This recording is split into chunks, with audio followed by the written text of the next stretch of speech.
Everyone, Rajish Chauhan here. तो guys, आज हम बात करेंगे BAT यानी कि बेसिक अटेंशन टोकन के बारे में बात करेंगे। एक ऐसा प्रोजेक्ट जो कि एक ब्राउजर के ऊपर डिपेंड करता है। वो ब्राउजर का नाम है ब्रेव ब्राउजर। ठीक है, जैसे कि क्रोम ब्राउजर होता है, मोजिला फायरफॉक्स हो जाता है, ठीक है, फिर इंटरनेट एक्सप्लोरर होता है। ऐसे बहुत सारे ब्राउजर के थ्रू हम ब्राउजिंग करते हैं। गूगल को सर्च करके हम जो भी सर्च करना चाहते हैं वो हम सर्च करके वहां से यू नो हम इंफॉर्मेशन लेते हैं। ऐसे ही ब्रेव ब्राउजर है, उसका जो टोकन है उसको बोलते हैं BAT यानी कि बेसिक अटेंशन टोकन। ठीक है, तो ये उसका पूरा एक रेवेन्यू मॉडल है, जहाँ से मतलब देखो फॉर एग्जांपल हम कोई भी गूगल क्रोम या फिर डिफरेंट डिफरेंट ब्राउजर के ऊपर कोई भी वेबसाइट ओपन करते हैं या फिर यूट्यूब चैनल को ओपन करते हैं, तब हम एड्स वगैरह देखते हैं। ठीक है, बट ये जो ब्रेव ब्राउजर है ना गाइज, ये वेब 3.0 के ऊपर डिपेंड करता है। यानी कि आप चाहो तो पूरा का पूरा एड ब्लॉक कर सकते हो, वो आपके पास अथॉरिटी रहेगा। बट आप वहां पे एड रन भी करते हो तो आपको बेसिक अटेंशन टोकन वो आपको एज अ रिवॉर्ड मिलता है। ठीक है, तो कहने का मतलब ये है कि ये जो पूरा प्रोजेक्ट है वो जिस तरह से मैंने देखो, यहाँ पे हम प्रोजेक्ट के बारे में तो डेफिनेटली बात करेंगे। उसका यहाँ पे प्राइस वगैरह देखोगे तो समझ में आ जाएगा, ₹21 है। और यहाँ पे हम डॉलर की बात करें तो $0.2 के आसपास चल रहा है। ठीक है, और उसका जो ऑल टाइम हाई है डॉलर का वो $1.60 के आसपास है। ठीक है, तो हाई भी काफ़ी ठीक ठाक है, यहाँ पे आप खुद चेक कर सकते हो। राइट, तो मतलब ये जो टोकन है उसका पीछे का जो फंडामेंटल है ना, वो एक ब्रेव ब्राउज़र जो कि ब्राउज़र है। ठीक है, और उसकी यहाँ पे हम थोड़ा बहुत और चीज़ों के बारे में जानेंगे, जैसे कि होल्डर्स होल्डर्स भी बहुत ज़्यादा है गाइज। मतलब 4,44,000 के आसपास होल्डर्स है, मतलब एक ह्यूज अमाउंट ऑफ होल्डर है गाइज। ठीक है, तो ये बहुत बड़ी बात हो गई। उसकी जो क्वांटिटी है काफ़ी ज़्यादा डिस्ट्रीब्यूटेड है, यहाँ पे आप परसेंटेज वाइज सारी चीज़ें चेक कर सकते हो।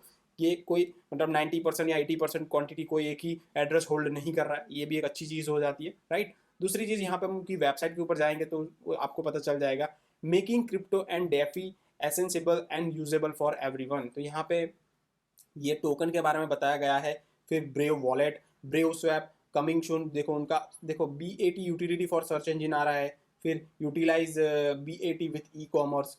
तो उनके डिफरेंट डिफरेंट यहाँ पे और भी चीज़ें आ रही है, यानी कि फ्यूचरिस्टिक काफ़ी ज़्यादा आने वाले टाइम में हम हाइप देखने को मिल सकता है ये पर्टिकुलर ब्रेव ब्राउज़र की। देखो मैं एज अ ब्रेव ब्राउज़र ही यहाँ पे आपको जो स्क्रीन रिकॉर्डिंग दिखा रहा हूँ, यही ब्रेव ब्राउज़र के ऊपर ही मैं सारी चीज़ें करता हूँ, क्योंकि बहुत सारी एड्स वगैरह यहाँ पे ब्लॉक कर देता है। देखो यहाँ पे आप खुद यहाँ पे सारी उनकी जो इकोसिस्टम है, BAT बैट एड इकोसिस्टम, वो यहाँ पे आप अच्छे से यहाँ पे समझ सकते हो। ठीक है, तो वो भी आप चेक कर सकते हो। उनका जो ऑन चेन ट्रांजेक्शन से लेके सारी चीज़ों के बारे में यहाँ पे आप देखोगे तो समझ में आ जाएगा। Brave browser global uses.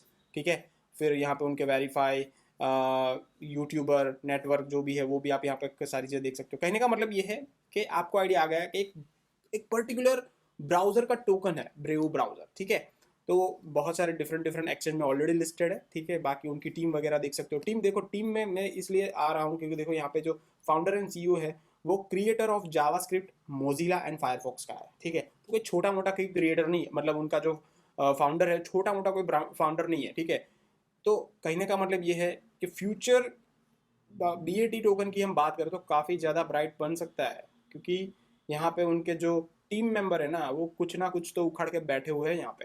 Right, तो आपको डेफिनेटली उस पर थोड़ा नज़र बनाए रखना पड़ेगा ये टोकन के ऊपर। बाकी हम थोड़ा और चीज़ें हम बात करें तो देखो उनका यहाँ पे ट्विटर हैंडल है, वेरीफाइड ट्विटर हैंडल है, और उसके साथ साथ उनका जो अपडेट है काफ़ी इतना भी एक्टिव नहीं है, और इतना मतलब टाइम टू टाइम वो अपडेट्स वगैरह करते रहते हैं। ऐसा कोई मतलब बड़ी बात नहीं है, मतलब पूरा ऐसा नहीं है कि वो पूरी टीम काम ही नहीं कर रही है, ऐसा तो कुछ है नहीं। सारी चीज़ें यहाँ पे वो लोग कर रहे हैं, वो सारी चीज़ें वो अब टाइम टू टाइम अपडेट कर रहे हैं। ठीक है, दैट्स गुड, यानी कि टीम एक्टिव है।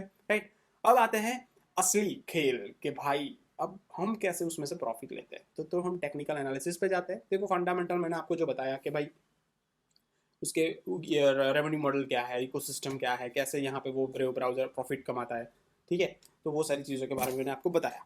राइट, अब देखो कहने का मतलब ये है, बात तो लास्ट में आती है कि भाई हम प्रॉफिट कैसे निकालते हैं। देखो अभी तो वैसे देखा जाए तो एक पर्टिकुलर बॉक्स में काफ़ी टाइम से वो मूव कर रहा है, यानी कि आप देखोगे तो समझ में आएगा 2022 दिसंबर से लेके 2023 दिसंबर तक का एक पूरा उनका कंसोलिडेशन जोन है। ठीक है, बाकी ये 2021 के बाद हर एक टोकन की तरह ये भी नीचे आया था। राइट, अब जिस तरह से ये वाला जो पूरा बॉक्स जो हमने पूरा चैनल यहाँ पे डिज़ाइन किया हुआ है ना, वो चैनल को जब अच्छे से यहाँ पे ब्रेकआउट मिलेगा ना, ये वाली जगह से, एक तो ये वाली जगह, ठीक है, just minute. Okay, white colour दे देते हैं, ठीक है। अब ये जो जगह है ना, मतलब ये वाला एक रेजिस्टेंस पॉइंट है गाइस, ये पूरा टोकन का।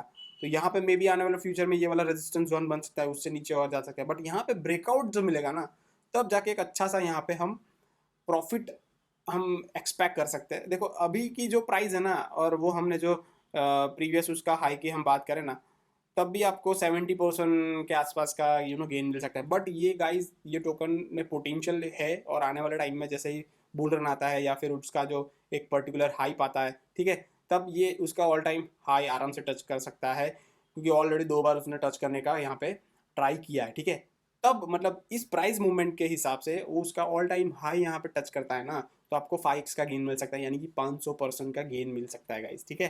तो ये आज की ये हमारी मतलब समझ लो प्राइस पॉइंट के हिसाब से मैं बोल रहा हूँ, बट मैं आपको वेट करने का बोलूँगा, क्योंकि अभी थोड़ा बहुत मार्केट पॉजिटिव है, उसके बाद थोड़ा कंसोलिडेट जोन पे जाएगा तो वापस से ये नीचे मिल जाएगा, यानी कि 0.20 के आसपास जब मिलेगा ना, तब अच्छी सी एक आपकी बाइंग बन सकती है ये पर्टिकुलर प्रोजेक्ट के हिसाब से। 0.20, ठीक है, 0.20 के आसपास अच्छी सी बाइंग मिल जाती है, उसके नीचे मिलती है तो वेल एंड गुड है, ठीक है। बट आपको यहाँ पे उसका जो सपोर्ट लेवल है वो भी समझ में आ गया, और एक पूरा रेजिस्टेंस लेवल है वो भी आपको समझ में आ गया, ठीक है।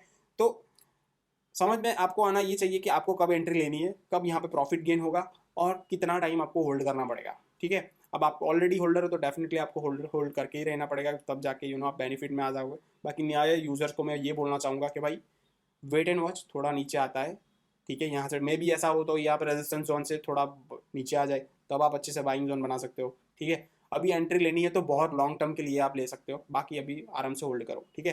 Thank you so much. ये एक छोटा मोटा एनालिसिस था विथ फंडामेंटल एंड थोड़ा टेक्निकल। आपको अच्छा लगे तो वीडियो लाइक करो, और नीचे आपको भी कोई प्रोजेक्ट के बारे में जानना है तो नीचे कमेंट करो, उसके बारे में भी हम एनालिसिस करके वीडियो बनाएंगे। थैंक यू सो मच, मिलते हैं नेक्स्ट वीडियो में, तब तक के लिए bye bye, see you and take care.